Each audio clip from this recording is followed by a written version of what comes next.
अॼु असीं BA part second जे उछल किताब जे हिकु नए मज़मून सोनी मूड़ी जे बारे में वीचार ज़ाहिर कंदासीं। हिन में लेखक ॿुधायो आहे त मूड़ी या पूंजी छा खे थो चइजे। मूड़ी माना मिल्कियत, प्रॉपर्टी, उन जे बारे में असां अॼु ॼाणूं था त मूड़ी या पूंजी कठी कंदड़नि खां दुनिया बेज़ार आहे। किंजे त हयातीअ जो उद्देश्य ई आहे मूड़ीअ वारनि खे तड़े कढणु, माना जिन मिल्कियत कठी कई आहे उन्हनि खां हू उन्हनि खां हू नाराज़ आहिनि ऐं उन्हनि खे हिन मुल्क मां, हिन देश मां कढी छॾणु था चाहिनि। त मूड़ीअ वारनि खे तड़े कढणु माना ॻोठ मां, शहर मां निकाली ॾियणु ऐं नास करणु। अॻे बादशाहनि ते जुल्हायूं थींदियूं हुयूं ऐं कंहिं सुंदर नारीअ लाइ जुंगियूं जोटिबियूं हुयूं। मतिलबु पहिरियों जॾहिं इहा भेट थींदी हुई पंहिंजे हासिलु करण जे लाइ, त कंहिं सुंदर नारीअ जे लाइ पंहिंजो पाण में ॿ बादशाह लड़ंदा हुआ। अॼु बादशाह या त खपी खाइजी विया आहिनि या जेके अञा सलामत आहिनि से पंहिंजे पाछे खे पिया ॾिजनि। हसीन नाज़नीन लाइ का बि क़ौम रत सत ॾियण लाइ तयारु न आहे। को बेवकूफ़ मुदब्बिर या माहिर माना होशियारु हूंदो जो सुंदर में सुंदर नारीअ लाइ हिकु राति जी बि निंड फिटाईंदो। पर मूड़ीअ जो नालो वठो, माना मिल्कियत जो नालो वठो ऐं माण्हुनि जा वार खड़ा थी वेंदा, माना रोंगटा खड़ा थी वेंदा। मूड़ीअ जे बचाइण जे तल्फ़ ऐं तरास करण लाइ सफ़नि जूं सफ़ूं ठही वेंदियूं, माना कतारुनि जूं कतारूं। मतिलबु हर कंहिंजे इहो ई वीचार हूंदो त मूंखे मूड़ी मिले, फुर लुट लॻी वेंदी। किंजे लेखे त को बि वाधारो मूड़ीअ बिना महाल आहे ऐं मुल्क जा मुदब्बर माना वॾा माण्हू जेके आहिनि मूड़ीअ वारा ई थी था सघनि। मतिलबु इहो इन्हनि जो रायो आहे। वास्तविकता छा आहे, उहा त लेखक अॻियां हली करे ॿुधाईंदो, उहो सस्पेंस आहे हिन मज़मून जो। त वास्तविकता छा आहे उन जे बारे में पोइ ॼाण हासिलु थींदी। त हिन में चए थो सभिनी मालदारनि ऐं सभिनी मूड़ीअ वारनि खे कतार में बीहारे हिक ई धक सां संदन सिर दड़ खां जुदा करे छॾनि था। अॻिते पाण पढ़ी रहियासीं, किंजे लेखे त को बि वाधारो मूड़ीअ बिना महाल आहे। माना उन्हनि जो इहो वीचार आहे त अगरि जंहिं माण्हूअ वटि, जंहिं इंसान वटि मूड़ी कान्हे का, मिल्कियत कान्हे का, प्रॉपर्टी कान्हे का, त उनजो वाधारो ई कोन थींदो। छा इहा ॻाल्हि तव्हांखे दिलि सां लॻे थी? ऐं मुल्क जा मुदब्बर माना जेके वॾा माण्हू आहिनि उहे मूड़ीअ वारा ई था सघनि? न, त अहिड़ी कहिड़ी ॻाल्हि आहे जंहिंसां असांजे जीवन में कुझु दर्जो मिले, कुझु महत्व मिले। के त मवाली अहिड़ा आहिनि जेके सभिनी मालदारनि ऐं सभिनी मूड़ीअ वारनि खे कतार में बीहारे हिक ई धक सां संदन सिर दड़ खां जुदा करे छॾनि। हिन ज़माने जी वॾी जंग आहे मूड़ी ऐं न मूड़ीअ जे विच में, माना जिन खे मिल्कियत आहे ऐं जिन खे न मिल्कियत आहे उन्हनि जे विच में जंगूं लॻी पियूं आहिनि। पंहिंजो पाण में सिर दड़ खां अलॻि करण लाइ तयारु आहिनि। तमामु घणा झगड़ा था थियनि, जहिड़ा था थियनि त लेखक खे इहो अजब थो पवे त इन मूड़ीअ में रखियो ई छा आहे जंहिंजे लाइ एतिरी फुर लुट लॻी पई आहे। अॻिते ॼाणे थो त पर हिकु मूड़ी अहिड़ी आहे जंहिंजे ॾिठे सभिनी समझदार इंसाननि जी दिलि बहार थी थिए। उहा मूड़ी जेतिरी वधे तेतिरी घणो सुखदायक थिए। जेतिरा मूड़ीअ वारा घणा थियनि तेतिरो घणो मान पाइनि। उन ई मूड़ीअ जो कतिरो बि को विञाए न सहंदो। कतिरो माना हिकु फुड़ो बि उन ई मूड़ीअ जो ज़्यान न कंदो, नुक़सानु न कंदो। उन खे सहेड़ण ऐं साह सां सांडण लाइ हर को यतन कंदो, माना हर को कोशिशि कंदो उन खे संभालण जी। हिन मूड़ीअ जो बाइकाट न थियणो घुरिजे, माना उनखे असां निकाली नथा ॾेई सघूं। न हिन मूड़ीअ सां देशी ऐं विदेश जो कलम लॻे। विदेशी मूड़ीअ लाइ त शायदि देशीअ खां बि वधीक उकीर रहे, माना सिक रहे, प्यार रहे। हिन मूड़ीअ ते ढल कान्हे, माना टैक्स कान्हे। न की हिन मूड़ीअ खे खाट लॻे, माना को नुक़सानु पहुचे।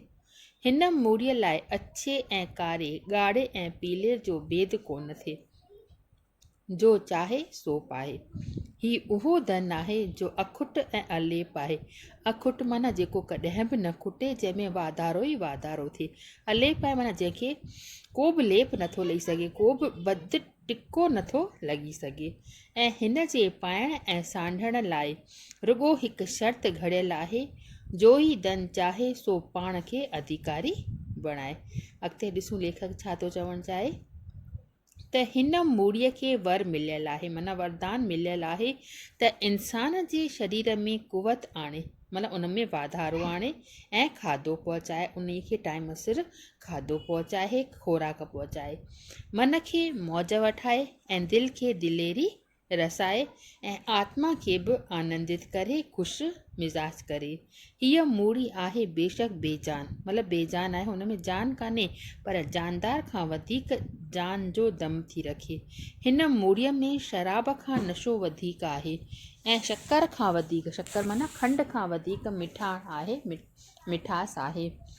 हिन मूड़ीअ जी तार तंवार सां सुरीलो राग न पुॼंदो ऐं हिन जे छम छम अॻियां नाचियो जो नाच झको लॻंदो। छो थो चवे इहे सभु ॻाल्हियूं, इन जो सस्पेंस आहे, अॻिते हली करे खुलंदो त उहा अहिड़ी कहिड़ी मूड़ी आहे। तव्हां बि दिमाग़ु लॻाईंदियूं अचो त अहिड़ी कहिड़ी मूड़ी आहे जा मिश्रीअ खां मिठी आहे, खंड खां मिठी आहे, राग खां सुरीली आहे, नाचूअ खां वधीक झूमंदड़ आहे। उहा कहिड़ी मूड़ी आहे? अॻिते त पाण ॾिसूं था, पढ़ूं था, पर तव्हां बि इहो पंहिंजे दिमाग़ में इहो वीचार लॻाईंदियूं अचो। पर साॻिए वक़्तु हिन जो धकु तलवार खां तिखो, बम खां वधीक भयानक आहे। को हथियार कोन निकितो आहे, को औज़ार कोन घड़ियो आहे जो हिन जी बराबरी करे। तदबीरूं ऐं कलमा, तदबीरूं माना कोशिशूं, ऐं कलमा हिन जी फूक सां, कलमा माना वॾा वॾा ग्रंथ, हिन जी फूक सां उॾामी था वञनि। हिन जे ॾंग लाइ मंत्र कोन्हे, हिन जे जादू अॻियां जंत्र मंत्र लख लखा ऐं इंजेक्शन बेकार आहिनि। ॿियूं सभु चीज़ूं समय गुज़िरे वञनि निसतियूं ऐं चट थींदियूं। हीअ मूड़ी जीअं वक़्तु गुज़िरे तीअं जवान ऐं बलवान थिए। अॻिते ॿुधायो अथई त दोस्तनि जे दोस्तीअ ते बकाव थी नथो सघे, यारनि जी यारी कम लथे कसी थी वञे, माना घटिजी वञे थी। तकलीफ़ जे वक़्तु मित्र छॾाए था वञनि। सुराई ख़ाली थिए त प्यालो साथ छॾे थो ॾिए। सुराई माना बर्तन, जंहिं बर्तन में असां शराब परोसियो थो वञे त उहा ख़ाली थी वेंदी आहे त प्यालो असांखां साथ छॾे ॾींदो आहे। बीमारी या मुसीबत मथे फिरियल इंसान जे कंध जी किली लहज़े में कढी थी छॾे, पर हिन मूड़ीअ जी दावा आहे त संदसि मित्रता में को बि फेरो नथो पवे ऐं न मुसीबत ऐं न मर्ज़ संदसि बख़्शियल माज़ून ऐं मान में का कतर विझी था सघनि, मतिलबु को बि इन जे अॻियां पुॼी कान थो सघे। हिन मूड़ीअ जे चपनि ते सदाईं मुश्क आहे ऐं संदसि गिलनि में सदाईं लालाई आहे। चर्चो या मज़ाक़ त हिन मूड़ीअ जी ख़ासि वस्फ़ आहे, पर शाल हिन मूड़ीअ जे बहकंदड़ खे शिव जे शक्तिअ सां मां हिसो मिलियल आहे। जंहिं ते महर सां ॾिसे तंहिंखे अॾे, पर जंहिं ते कावड़ में टे नेत्र सां वेर विधो तंहिंजो नालो या त हस्तीअ तां मेटिजी वेंदो या त सदाईं लानत ऐं बद सुखननि सां यादि थियो। हीअ मूड़ी आहे कहिड़ी, मतिलबु जंहिंजे लाइ लेखक एतिरियूं ॻाल्हियूं चयूं आहिनि। हिन जे विच विच में जेके कोटेड लाइनूं आहिनि उहे तव्हांजी व्याख्या जे रूप में, हवाले जे रूप में अची सघनि थियूं।